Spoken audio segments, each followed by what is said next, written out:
am against the impeachment effort by the Democrats. President Trump has held over 600 rallies in the last 4 years.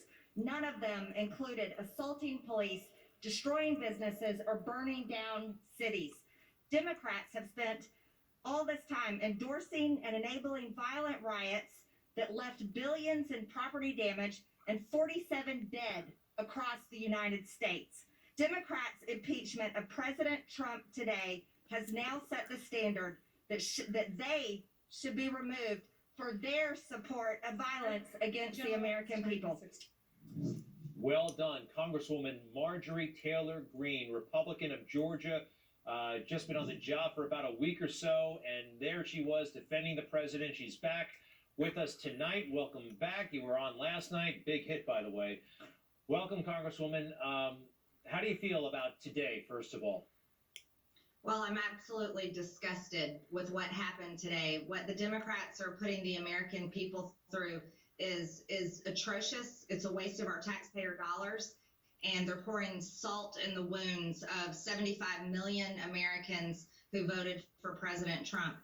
This is not why I wanted to come to Washington. I wanted to actually work on real problems. But it's apparent that we definitely have real problems now, Greg, and this is why I wanted to come on your show tonight. I'm tired of Republicans that lay down and allow this country to be ravaged, allow Democrats to abuse their power and their positions, and I believe it's time for Republicans to stand up for the American people and do a good job in Congress. Very well. And yes, 10 or so Republicans did this as well. We'll have more on that in a bit. Congresswoman, I understand, though, you have something pressing, something important, and something new you'd like to share with everybody. Yes, I would like to announce on behalf of the American people, we have to make sure that our leaders are held accountable. We cannot have a president of the United States that is willing to abuse the power of the office of the presidency and be easily bought off by foreign governments, foreign Chinese energy companies, Ukrainian energy companies. So on January 21st, I will be filing articles of impeachment on Joe Biden. Wow. Articles of impeachment on Joe Biden on his first full day as president. I'm looking at Hunter Biden right now, so we're talking about Joe. Obviously, we know Hunter's got issues as well. How is that going to work? You are a freshman. You're in the minority. What will happen next? Is this symbolic, or can you really do something about this? Well, like I said, I'm a big believer in having people in office that are actually willing to do the job. And I can't imagine people in this country being so fearful of a future of a Biden presidency that they may be willing to commit violence like they did in the Capitol here in Washington, D.C. We cannot have that. I do not condone that violence. The American people need hope.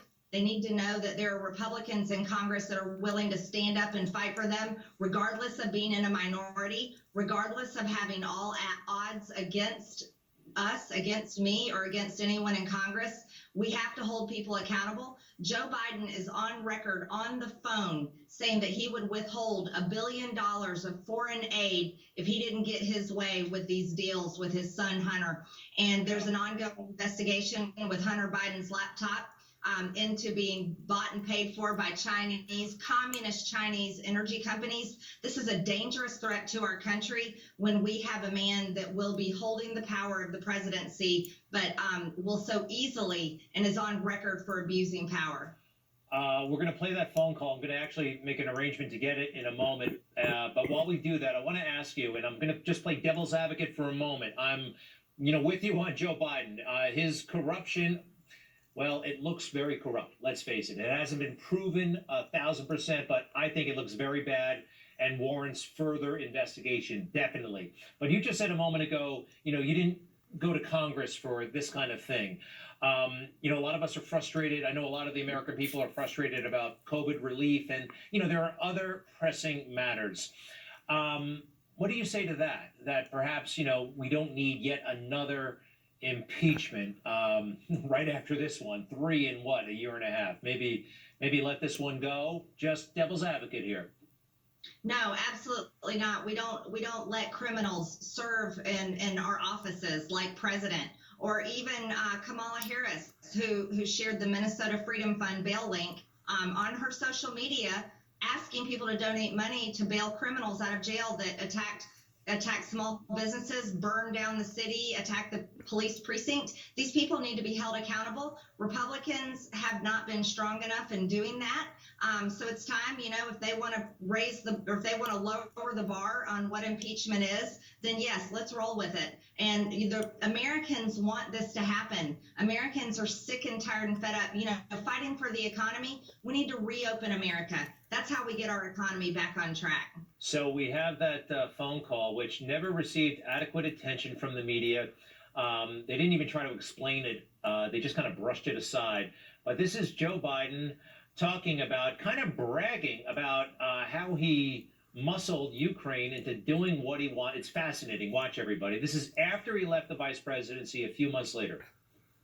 And I had gotten a commitment from Poroshenko and from Yatsenyuk that they would take action against the state prosecutor, and they didn't. I said, "You're not getting the billion. I'm going to be leaving here." And I think it was, 6 hours? I looked, I said, "I'm leaving in 6 hours. If the prosecutor's not fired, you're not getting the money." Well, son of a bitch. Got fired.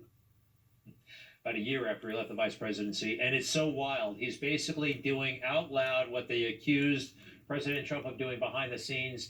You're new in Congress, and they got that whole rank and seniority structure there. What are people like Kevin McCarthy? How receptive do you think they'll be to your idea of impeachment of Joe Biden?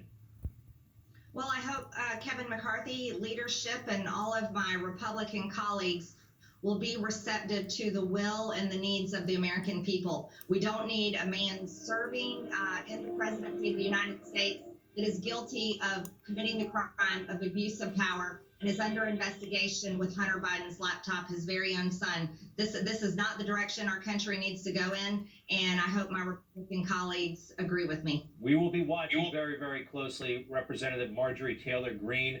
Just how long have you been in Congress now? 10 days? It's been very, very eventful, and sorry again about what happened on the Capitol last week. Very briefly, where were you when it really got bad? What did you do, and where were you? I was in the chamber, and they were trying to break down the doors. We had heard the gunshots of when the young lady was shot. Very tragic. They were all inside the halls of the Capitol, all around. And I'm so grateful to the police, and I just want to send heartfelt prayers to the family of the police officer who died. And just our Capitol Police are wonderful. We're so grateful for them. Yes, indeed. And the loss of life is tragic. Got to find out, though, how all those people were able to get in the Capitol and why there wasn't better preparation and anticipation of what happened. Again, Marjorie Taylor Greene, Congresswoman from Georgia, Republican. Thank you very much. To be continued. And Thanks, Greg. You bet. We'll be right back.